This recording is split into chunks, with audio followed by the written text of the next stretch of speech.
है आप लोग का जीनियस स्टडी क्लासेस में। आप लोग का स्वागत है।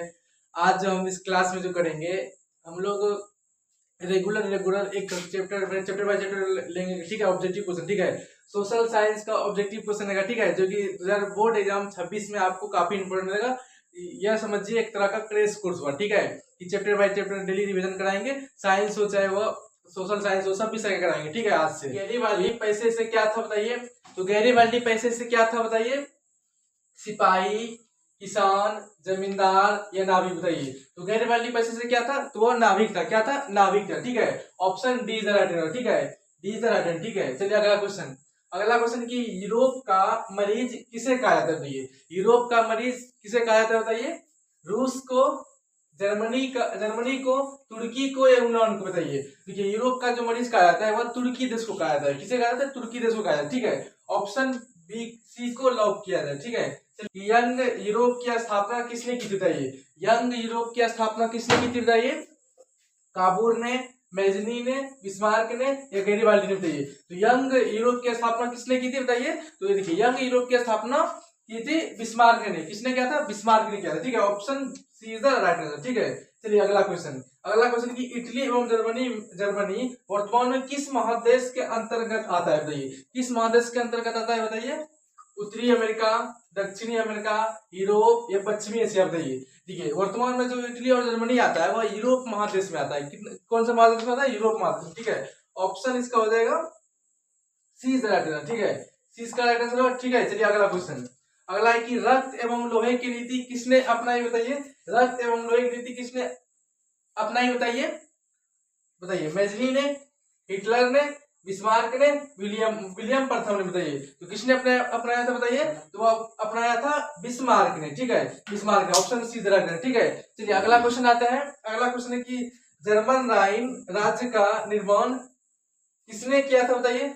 जर्मन राइन राज्य का स्थापना किसने किया था बताइए। लुई 18वां ने, नेपोलियन बोनापार्ट ने, बिस्मार्क ने या इनमें से कोई नहीं बताइए। तो किसने किया था बताइए। जर्मन राइन राज्य का स्थापना किया था नेपोलियन बोनापार्ट ने, ठीक है। ऑप्शन इसका B is the right answer, ठीक है। चलिए अगला क्वेश्चन आते हैं हम लोग। 17 में फ्रांस और प्रसा के बीच कौन सा युद्ध हुआ था। तो वह सेडान का युद्ध हुआ था, ठीक है। Option is the right answer, ठीक है।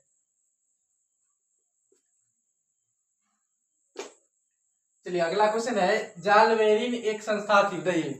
जालवेरिन एक संस्था थी क्रांतिकारियों की, व्यापारियों की, विद्वानों की या पादरी सामंतों की बताइए। तो किसकी थी बताइए।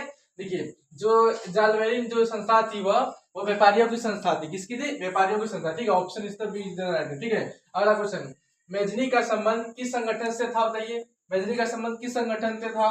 लाल सेना से, कार्बोनरी से या फिलिक इंडिया से या डायट से बताइए। तो वो मेजनी का संबंध कार्बोनरी से था। किसके संबंध था, कार्बोनरी, ठीक है। ऑप्शन।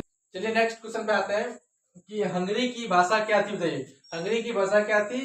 इतालवी बताइए, मैग्यार या पोलिश या फ्रांस बताइए। तो क्या था भाषा बताइए। तो देखिए हंगरी का जो भाषा था वह मैग्यार था। क्या था, मैग्यार था। ऑप्शन बी, ठीक है। चलिए अगला क्वेश्चन है, यूरोपीय सभ्यता का पालन किसे कहा जाता बताइए। यूरोपीय सभ्यता का पालन किसे कहा जाता बताइए। इटली देश को, हंगरी देश को, फ्रांस को या यूनान देश को बताइए। तो यूरोपीय सभ्यता का पालन यूनान देश को कहा जाता है। किसका कहा जाता है, यूनान देश को, ठीक है। ऑप्शन इज डी, ठीक है। चलिए अगला क्वेश्चन, कार्बोनरी की सभ्यता, कार्बोनरी की स्थापना किस वर्ष हुआ था बताइए। कार्बोनरी का स्थापना किस वर्ष हुआ था।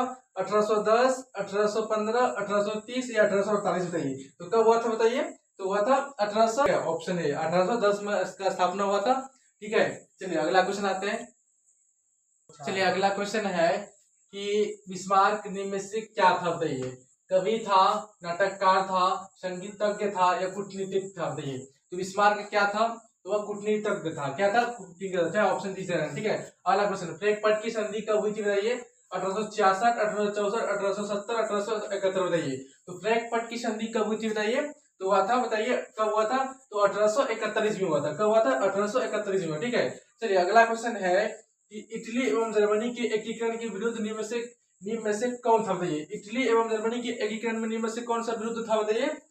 इंग्लैंड देश था या रूस या ऑस्ट्रिया या तो प्रसा बताइए। तो कौन सा विरुद्ध में था बताइए इटली एवं जर्मनी के एकीकरण में। तो वो ऑस्ट्रिया विरुद्ध में था, ठीक है। ऑप्शन सीधे रखना। ये रहा आपके सामने। तो 15 क्वेश्चन रहा यूरोप के राष्ट्रवाद से चैप्टर से, ठीक है। ये हिस्ट्री का पार्ट था, ठीक है। तो पहला चैप्टर लिए थे इसके अगले वीडियो में मिलेंगे दूसरे चैप्टर के साथ, ठीक है। तो थैंक यू।